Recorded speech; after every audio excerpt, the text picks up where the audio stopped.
So, day 3 of the Pause and Reset Miniseries, and today we are looking at journaling or some more self-reflective practices. So, journaling is something that I always wanted to be able to do. I knew people talked about how beneficial it could be, how useful it can be to kind of get out of your head and create a little bit of calm and order and sense to things. And try as I might, and I was reflecting on it this morning actually, and it's been maybe about 10 years of trying to journal before I finally managed to make it click towards the start of last year. So I have tried evening journaling. And it just didn't work. I was knackered by the time I got to bed. I was too tired to stick with it consistently. And I also found that it was not massively helpful because it required me to reflect back on a day that I'd already had. So it's a practice that requires me to look at things that I can't actually change. You know, I can look back and I can learn from the things, but I can't change anything about my day. So actually I found that to be quite a negative practice personally. Then I did a training course, a yoga therapy training course, and we had to do journaling. So we had to do self-reflective practices and journaling. And making something compulsory is a surefire way to suck all of the joy out of it. So I was very much put off journaling through that phase of my life. Then I started using the moon. So typical of a yoga teacher, started kind of paying attention to the rhythm of the moon. And so I set myself journaling prompts that I would come to it when it was a full moon or a new moon, and I follow Kirsty Gallagher on here, and she would always give really good little prompts, and I'd sit down and have a think about those, and I found that quite a good way of getting into it, but the consistency was lacking. So once a fortnight actually was quite difficult to stay consistent with, and if I missed the session then I'd really beat myself up about it. So then, as is always the way, I started hearing a lot about morning pages, and I'd hear about it from all different places, lots of different people, different areas of my life, and it felt like a thing that someone was trying to kind of say, maybe you should give this a go. So I looked it up and realised that it's really straightforward. So I don't practice it exactly as it was set, but what it is essentially filling 3 blank pages every morning. I don't use prompts. I don't come at it first thing when I first woken up. I have a little notepad. I set myself little pages. I didn't go 3 A3 or 3 A4 pages. And I will do my morning thing. So I'll get the kids up and out of the door. I will normally put some coffee on. And then I'll sit down with my cup of coffee and my book, and I will write for 3 pages. And some days it flows really easily, and some days it is a case of me sitting down, writing the date, like I'm at school, write the date, write morning pages, underline it.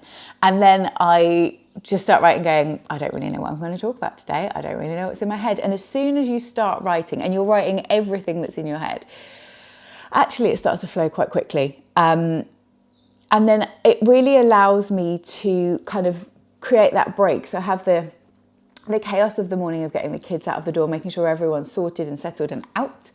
And then I can kind of flip my brain from that into what I have ahead of me. But rather than getting overwhelmed at the enormous list of things usually that I have to get done in a day, I can work through it, make a little bit more sense of it, and kind of think about what my day is going to look like.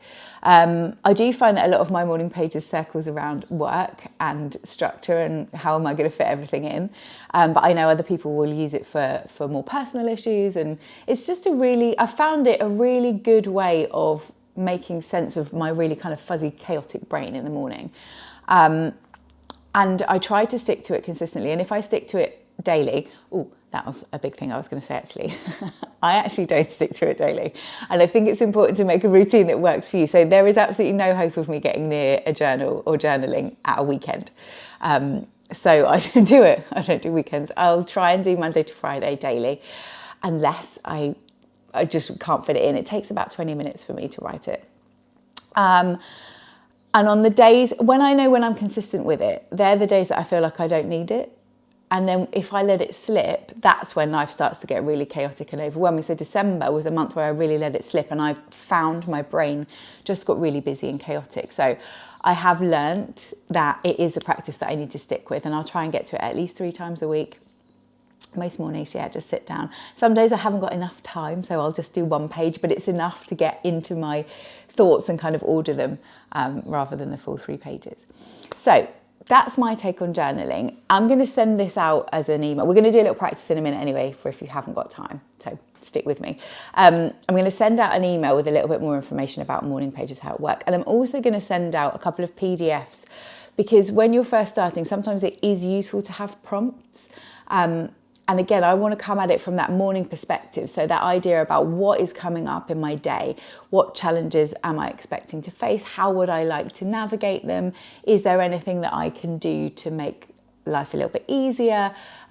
Those little prompts sometimes are enough to kind of get you flowing and get your brain going and kind of kick into that. I think it's less thinking brain and more just sort of like subconscious. So yeah, make sure that you're signed up for the mailer, because I will send those out to you. If you're not, or if you're not sure if you're getting them, drop me a message and let me know. But for today, what we're going to do now, so some days there just isn't the time, or you can't get a pen and paper, or maybe it's the middle of the day and you need to reset yourself. So we're going to look at a little intention setting practice today. And again, that might sound a little bit kind of yoga teacher and a little bit woo-woo, but it's a really useful way of zooming out, looking at the things that might be causing you overwhelm or just creeping into that kind of anxious frame of mind, and then thinking about how we can bring a more positive intention, a more positive focus to it. And then it gives us that touchstone to keep coming back to. So what you're going to do for me is find somewhere comfortable to sit. And I don't mind where you are. You can be anywhere. Again, not ideal if you're in the car. Don't close your eyes if you're in the car, definitely. Well, if you're driving, if you're a passenger, it's okay. Find somewhere comfortable to sit for me. Hands either on the lap or just resting on the tummy. And we're going to start with those 3 big deep breaths. So that big sigh that is the reset for the nervous system. So either closing the eyes or just softly focusing in front of you. Breathe all the way in through the nose. And then all the way out through the mouth. And as you're breathing out, those shoulders are just gently sliding away from the ears. 2 more for me. In through the nose.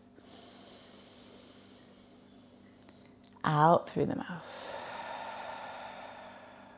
And the last one.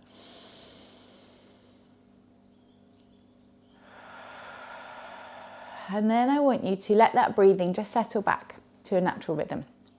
And maybe think about the day that you've got ahead of you. Think about the things that you would like to do. Think about the things that you need to do. Think about the things that might be just causing you a little bit of hesitation maybe, or anxiety, or something that is really preying on your mind. I want you to just think about those things. Or maybe you haven't got any of those things today, and that's cool. Maybe you've got a really good day ahead of you. Just with that little bit of detachment, having taken those 3 breaths, zoom out, look at your day as a whole. And then I want you to think about how it would feel if you could navigate this day with that sense of calm. How would you approach these tasks? And then we can start to work with that intention setting. Maybe it's an affirmation. Maybe it's that little positive phrase. Maybe it's I am calm. I am in control. Maybe it's more of a feeling. Maybe it's a word that is a feeling rather than a little phrase. Maybe it's something like, I don't know, calm comes to mind for me all the time. Calm, settled, capable. Maybe it's not describable in a word. Maybe it is literally a feeling. Sometimes you get that little kind of tingly feeling in the tummy. Breathe into that for me now.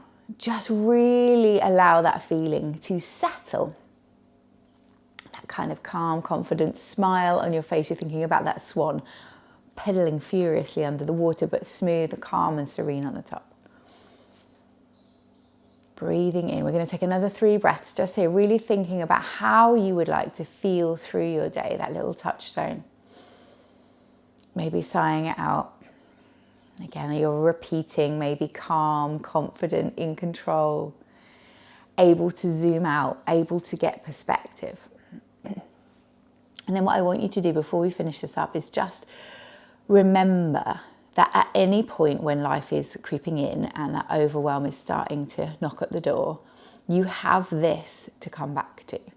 You can take those 3 big deep breaths, you can sigh out, kick the nervous system out of that fight or flight response, and return to your word, your intention, your feeling at any point. Okay, We're going to wrap up today with 3 more big deep breaths, all the way in through the nose, out through the mouth. I want you to think about putting a smile on your face, taking that positivity. Exhale, sighing out. And one more. If they're not already, just gently blinking the eyes open. And maybe just once more repeating that little affirmation: calm, controlled, happy.